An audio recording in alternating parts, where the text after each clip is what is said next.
오늘도 첫 시간을 깨워서 하나님 앞에 나오신 우리 성도님들을 진심으로 환영하고 축복합니다. 우리 사도신경으로 우리 신앙 고백을 하나님 앞에 드리겠습니다. 전능하사 천지를 만드신 하나님 아버지를 내가 믿사오며 그 외아들 우리 주 예수 그리스도를 믿사오니 이는 성령으로 잉태하사 동정녀 마리아에게 나시고 본디오 빌라도에게 고난을 받으사 십자가에 못 박혀 죽으시고 장사한 지 사흘 만에 죽은 자 가운데서 다시 살아나시며 하늘에 오르사 전능하신 하나님 우편에 앉아 계시다가 저리로서 산자와 죽은 자를 심판하러 오시리라. 성령을 믿사오며 거룩한 공회와 성도가 서로 교통하는 것과 죄를 사하여 주시는 것과 몸이 다시 사는 것과 영원히 사는 것을 믿사옵나이다. 아멘. 우리 찬송가 384장 나의 갈 길 다가도록 함께 찬양하겠습니다. 나의 갈 길 다가도록 예수 인도하시니 내 주 안에 믿는 그일 어찌 의심하리요. 믿음으로 사는 자는 하늘 위로 받겠네. 미순이를 만나든지 만사 형통하리라. 미순이를 만나든지 만사 형통하리라. 나의 갈 길 다가도록 예수 인도하시니 어려운 일 당한 때도 족한 은혜 주시네. 나는 심히 고단하고 영혼 매우 갈라나 나의 앞에 반석에서 샘물 나게 하시네. 나의 앞에 반석에서 샘물 나게 하시네. 나의 갈 길 다가도록 예수 인도하시니 그의 사랑 어찌 큰지 말로 알 수 없도다. 성령 감화 받은 영혼 하늘 날아갈 때에 영영 빌릴 나의 찬송 예수 인도하셨네. 영영 빌릴 나의 찬송 예수 인도하셨네. 아멘. 오늘 주시는 우리 하나님의 말씀은 역대하 8장 13절에서 18절까지의 말씀입니다. 구약성경 666면 우리 역대하 8장 13절에서 18절까지의 말씀을 함께 보겠습니다. 제가 읽겠습니다. 모세의 명령을 따라 매일의 일과대로 안식일과 초하루와 정한절기 곧 1년의 세 절기 무교절과 칠칠절과 초막절에 드렸더라. 솔로몬이 또 그의 아버지 다윗의 규례를 따라 제사장들의 반열을 정하여 섬기게 하고 레위 사람들에게도 그 직분을 맡겨 매일의 일과대로 찬송하며 제사장들 앞에서 수종 들게 하며 또 문지기들에게 그 반열을 따라 각 문을 지키게 하였으니 이는 하나님의 사람 다윗이 전에 이렇게 명령하였음이라. 제사장들과 레위 사람들이 굳고 일에든지 무슨 일에든지 왕이 명령한 바를 전혀 어기지 아니하였더라. 솔로몬이 여호와의 전의 기초를 쌓던 날부터 준공하기까지 모든 것을 완비하였으므로 여호와의 전 공사가 결점 없이 끝나니라. 그때에 솔로몬이 에돔 땅의 바닷가 에시온 게벨과 엘롯에 이르렀더니 후람이 그의 신복들에게 부탁하여 배와 바닷길을 아는 종들을 보내매 그들이 솔로몬의 종들과 함께 오빌에 이르러 거기서 금 450달란트를 얻어 솔로몬 왕에게로 가져왔더라. 아멘. 그 역대 상하를 읽어보면 사무엘하, 열왕기 상하의 내용과 많은 부분이 겹치고 있다는 것을 알 수 있습니다. 그렇다면 성경은 왜 이렇게 내용을 반복하고 있는가? 이 역대 상하는요, 이스라엘 백성들이 바벨론 포로에서 귀환한 후에 과거를 되돌아보면서 기록한 말씀이기 때문입니다. 그래서 역사를 거울 삼아서 오늘의 말씀을 제시하면서 미래에 대한 방향을 보여주는 말씀이죠. 열왕기 상하가 바벨론 포로기에 쓰이면서 왜 우리가 망했는가를 돌아보게 하는 말씀이라면, 역대 상하는 포로에서 돌아온 백성들에게 앞으로 우리는 어떻게 살 것인가, 앞으로 우리는 어떻게 살아가야 하는가라는 것을 말씀하는 책입니다. 그래서 열왕기 상하가 이스라엘의 죄와 심판에 대하여 보여준다고 한다면, 역대 상하는 하나님의 은혜와 희망에 대해서 말씀하고 있습니다. 그리고 이 역대 상하에서 은혜와 희망을 보여주는 아주 대표적인 것이 이 성전이라고 하는 것입니다. 성전 건축, 성전을 대하는 태도, 곧 하나님과의 관계가 우리가 앞으로 어떻게 살아가는가에 있어서 가장 중요한 것이다 라는 메시지를 우리에게 던져주고 있는 것입니다. 오늘 이러한 배경 속에서 오늘 말씀을 함께 살펴보고자 합니다. 오늘 말씀은요, 이 솔로몬 왕의 이 초반부에 해당하는 그때의 모습입니다. 역대하 8장 1절입니다. 솔로몬이 여호와의 전과 자기의 궁궐을 20년 동안에 건축하기를 마치고, 다윗이 준비했던 성전 건축, 다 다윗이 준비했죠. 이 솔로몬이 7년의 공사 기간을 거쳐서 성전 건축을 완공합니다. 또한 왕궁을 13년 동안 건축하죠. 총 20년 동안 성전과 왕궁 건설에 전념을 했습니다. 6절을 보시면요, 또 바알랏과 자기에게 있는 모든 국고성들과 모든 병거성들과 마병의 성들을 건축하고, 솔로몬이 성전과 왕궁만 지은 게 아니었습니다. 국고성을 건축했다. 이 국고성은요, 나라의 필요한 물품을 비축하는 장소입니다. 국력 보강에 아주 박차를 가하는 모습을 볼 수가 있죠. 그런데 이 7절에서 10절까지를 보면 이 모든 건축 현장에는 이스라엘 백성이 아닌 이 가나안 족속을 일꾼으로 동원을 합니다. 이스라엘 백성들도 일부 동원은 되는데, 이 군사와 지휘관, 이 지휘 그룹으로 그곳에서 일을 하도록 맡겼죠. 이렇게 또 사람들을 배분한 이유가 있는데요, 레위기 25장 46절을 보면 동족을 종으로 부려서는 안 된다는 이 율법의 말씀을 그대로 따르고 있는 것을 알 수가 있습니다. 그리고 11절 말씀 함께 보겠습니다. 솔로몬이 바로의 딸을 데리고 다윗성에서부터 그를 위하여 건축한 왕궁에 이르러 이르되, 내 아내가 이스라엘 왕 다윗의 왕궁에 살지 못하리니 이는 여호와의 궤가 이른 곳은 다 거룩함이니라 하였더라. 이 솔로몬은요, 바로의 딸을 정략적으로 결혼을 합니다. 정략 결혼을 해요. 정치적인 이유 때문이었죠.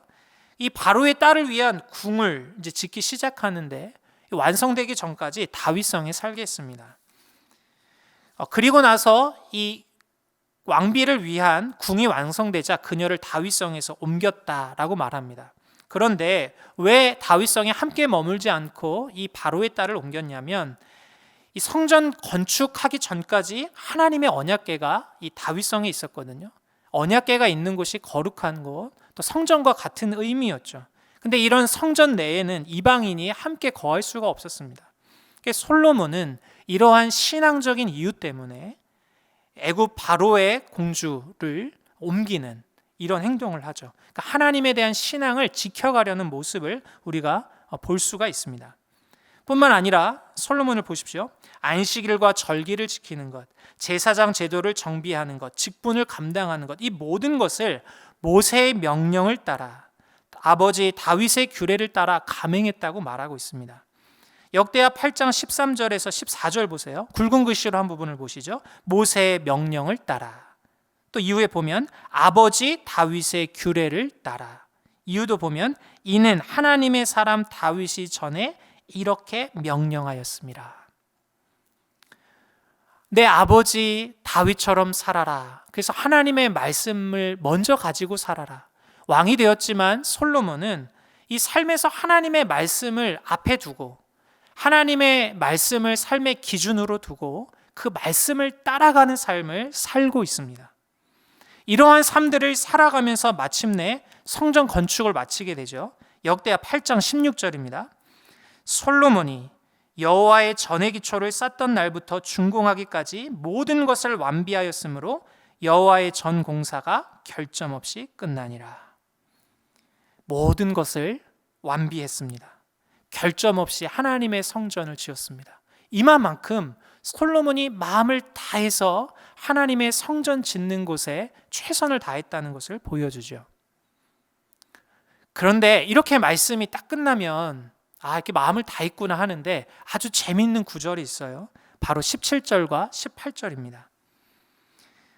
그때에 솔로몬이 에돔 땅의 바닷가 에시온 개별과 엘롯에 이르렀더니 후람이 그의 신복들에게 부탁하여 배와 바닷길을 아는 종들을 보내매 그들이 솔로몬의 종들과 함께 오빌에 이르러 거기서 금 450달란트를 얻어 솔로몬 왕에게로 가져왔더라. 오늘 말씀 17절은 그때에 라고 말하고 있습니다. 그때에. 그때가 언제입니까? 바로 앞절이죠. 성전 공사가 결점 없이 끝났을 때, 하나님의 성전을 결점 없이 지었고 났을 때, 그때에 무슨 일이 일어납니까? 오빌에서 금 450달란트를 얻게 되었다. 성전을 다 짓는 일에 마음을 다하였더니 오빌에서 금 450달란트를 얻게 됐다. 여러분, 1달란트라고 하는 건요, 약 27kg에 달하는 무게의 도량입니다. 그러니까 금 450달란트다. 이 계산이 안 되죠. 어마어마한 양의 이 부를 얻게 됐다는 거예요. 막대한 금을 축적하게 됐다는 거죠. 경제적인 축복을 받았다는 것입니다. 오늘 이 사실을 딱 보면 그때에 성전을 마음을 다해 짓고 나니 그때에 이러한 복이 솔로몬에게 주어졌다는 거죠. 오늘 이 말씀을 보면서 이 성전 건물, 이 예배당을 지으면 하나님이 경제적인 복을 주시는구나, 이렇게 말씀을 받으면 안 되겠지요. 오늘 역대하에서 강조하는 것이 무엇입니까? 이렇게 솔로몬이 마음을 다하고 하나님을 앞에 먼저 하나님을 이렇게 말씀을 앞세우고 섬기는 삶, 하나님을 우선하는 삶을 살았더니 그 인생의 삶에 이러한 기쁨이 따라왔다. 하나님께서 길들을 여시는 이러한 기쁨의 삶을 누리게 됐다라는 것을 말씀하고 있습니다. 여러분, 다시 이 말씀의 배경으로 한번 돌아가 보세요. 지금 바벨론 포로에서 귀환했습니다. 그동안 안정적이었던 삶의 환경을 다시 버리고 황무지 같았던 곳에 다시 왔어요. 척박한 환경입니다. 이제는 어떻게 살아가야 할까? 앞으로 내 삶을 우리는 어떻게, 무엇을 먼저 해야 할까? 라는 고민하고 있었던 이스라엘 백성들이 오늘 이 말씀을 보았을 때 어떤 생각을 했겠습니까? 하나님과의 관계가 먼저구나. 성전을 건축하고 하나님을 예배하고 하나님 앞에 마음을 두고 사는 삶이 먼저구나 라고 생각하게 됐겠지요. 예수님도 제자들에게 말씀하셨습니다. 마태복음 6장 31절에 33절. 그러므로 염려하여 이르기를 무엇을 먹을까, 무엇을 마실까, 무엇을 입을까 하지 말라. 이는 다 이방인들이 구하는 것이라. 너희 하늘 아버지께서 이 모든 것이 너에게 있어야 할 줄을 아시느니라. 그런즉 너희는 먼저 그의 나라와 그의 의를 구하라. 그리하면 이 모든 것을 너에게 더하시리라. 아멘. 무엇을 먹을까, 무엇을 입을까 염려하게 되죠. 우리 염려하면서 살게 됩니다. 근심할 때가 있죠. 그런데 이것이 우리 삶의 우선이 되면 하나님의 나라, 하나님의 기쁘신 뜻은 이룰 수가 없습니다.